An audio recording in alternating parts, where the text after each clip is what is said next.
নামাজ পড়া অবস্থায় যদি পেছন দিয়ে বায়ু আসতে চায় আটকিয়ে নামাজ শেষ করা যাবে কিনা, যেমন জামাতে সালাতের সময় সামনের কাতারে থাকলে কিভাবে যাব? দেখুন, সালাতের মধ্যে যদি কারোর বায়ুর প্রেসার চলে আসে অবশ্যই তিনি সেটা ধরে রেখে সালাত আদায় করবেন, এতে কোনো অসুবিধা নাই।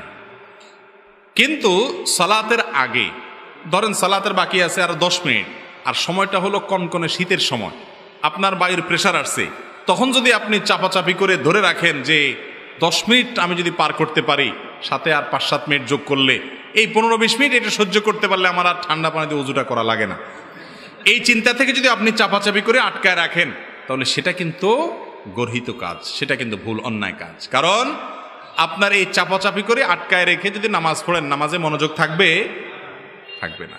কারোর অসুস্থতা আছে, বয়স্ক মানুষ, পানি খুব ধারে কাছে নাই, এই মুহূর্তে নামাজ না পড়লে অসুবিধা হয়ে যাবে, এরকম এক্সক্লুসিভ ভিন্ন কিছু থাকলে, এক্সট্রা কিছু থাকলে ভিন্ন কথা। সচরাচর এই শীতের সময় আমরা অনেকে চাপাচাপি করে ওযু ধরে রাখি, অনেকে আবার এটা নিয়ে বাহাদুরি দেখায়, আজ জোহরের সময় ওযু করছি আমি, ওইটা দিয়ে কি পার করে দিছি, এশা পার করে দিছি। হ্যাঁ, যদি আপনার পেশাবের বেগ না আসে, বায়ুর বেগ না আসে, আপনি পার করেন, অসুবিধা নেই। কিন্তু বেগ আছে তাও আপনি ধরে রেখে বীরত্ব জাহির করতেছেন, আপনি বীর না, আপনি ভীরু। ভীরু বুঝছেন, মানে কাপুরুষ। কাপুরুষ কেন? একটু ঠান্ডা পানিতে আপনি ভয় পেয়ে যাচ্ছেন, এত ভয়ের কি আছে? এই পানি লাগলে কি মারা যাবেন? নবী করিম সাল্লাল্লাহু আলাইহি ওয়াসাল্লাম বলেছেন, আলা আদুল্লুকুম আলা মা ইয়ামহুল্লাহু বিহিল খাতায়া ওয়া ইয়ারফা'ু বিহিদ দারাজাত। এমন আমলের কথা কি তোমাদেরকে আমি শিখাই দিব না, যে আমলের মাধ্যমে আল্লাহ তাআলা তোমাদের গুনাহ মাফ করে দিবেন আর তোমাদের মর্যাদা বৃদ্ধি করে দিবেন। সাহাবীরা বলেন, ইয়া রাসূলুল্লাহ, অবশ্যই বলেন, আমরা তো এটাই চাই। তারা তো এটাই চাইতেন। তো নবী করিম সাল্লাল্লাহু আলাইহি ওয়াসাল্লাম 3টি আমলের কথা বললেন, তার ভিতরে একটি হলো ইসবাগুল ওযুই আলাল মাকারে। কষ্ট হয়, ওযু করতে মন চায় না, তারপরে আপনি সাহস করে ওযু করলেন, এই আমলটার মাধ্যমে আল্লাহ গুনাহ মাফ করেন, মর্যাদা বৃদ্ধি করেন। এজন্য নামাজের মধ্যে বায়ুর বেগ বেশি আসলে আপনি অবশ্যই ইবাদতে লিপ্ত আছেন, সেজন্য চাপাচাপি করে ধরে রাখতে পারেন।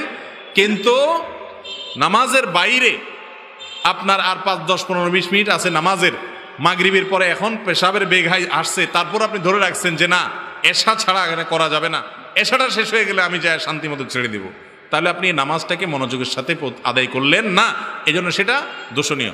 আর নামাজের মধ্যে যদি কারোর বায়ুর বেগটা এত বেশি আসে, যেটা আটকে রাখতে রাখতে বেচার অবস্থা বেশি খারাপ, অনেক অবস্থা কাহিল হয়ে যাবে, এবং এরকম ভয়াবহ পরিস্থিতি যে হয়তো কাপড় চোপড় নষ্ট হওয়ার আশঙ্কা হতে পারে, এরকম যদি হয় তাহলে তার জন্য ওইটা ছেড়ে দেওয়া কি হবে না, গুনাহ হবে না, জায়েজ হবে ইনশাআল্লাহ।